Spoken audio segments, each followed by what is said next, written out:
Let's talk about medical conferences because something is changing. We all feel it, but we are not saying it clearly. So the question is not, are conferences dying? No, they are not dying, but something inside them is definitely changing. First, let's be honest. Why did we go to conferences earlier? To learn, to get information, latest guidelines, new trials, expert talks. That was the value. But today, information is everywhere. You want guidelines? It's there. You want trial summaries? It's there. You want a quick explanation? Done. Even tools like ChatGPT can break it down in seconds. So now think, why would I travel, take leave, spend money, sit in a hall to hear something I could have learned in 10 minutes? That part is changing. And honestly, that traditional format, slide after slide, data after data, speaker talking, audience listening, that passive model, it's losing relevance. Not because it's wrong, but because it's no longer enough.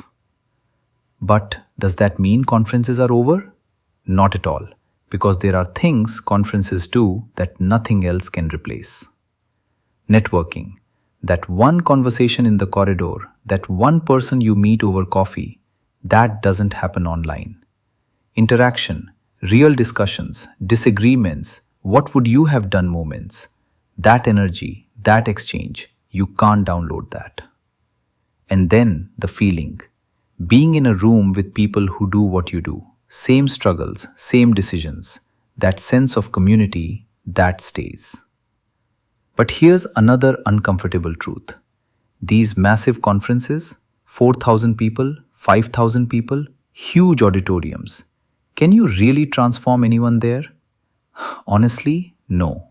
You can inform, maybe inspire, but transform? Very difficult. Because transformation needs interaction, context, back and forth, reflection, and that doesn't happen in a crowd of thousands. So what will happen? The size will shrink, but the depth will increase.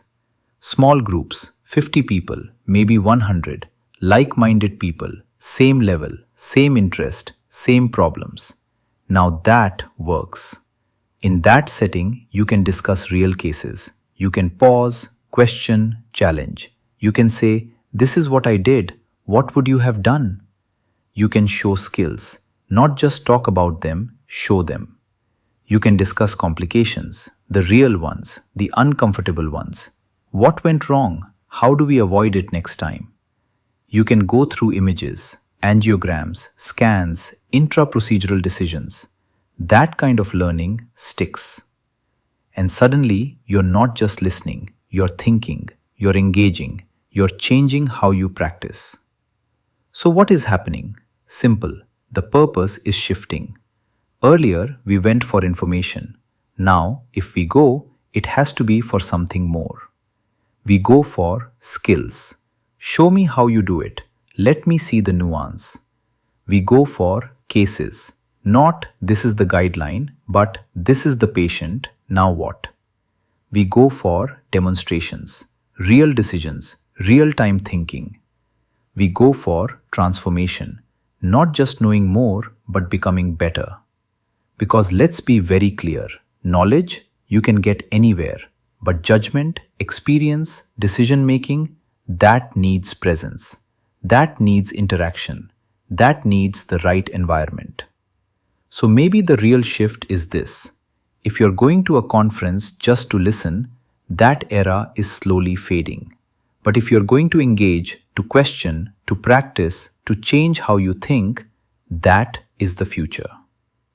So conferences are not dying, they're evolving from large to meaningful, from passive to interactive, from information to transformation. And honestly, that's exactly what medical education needed.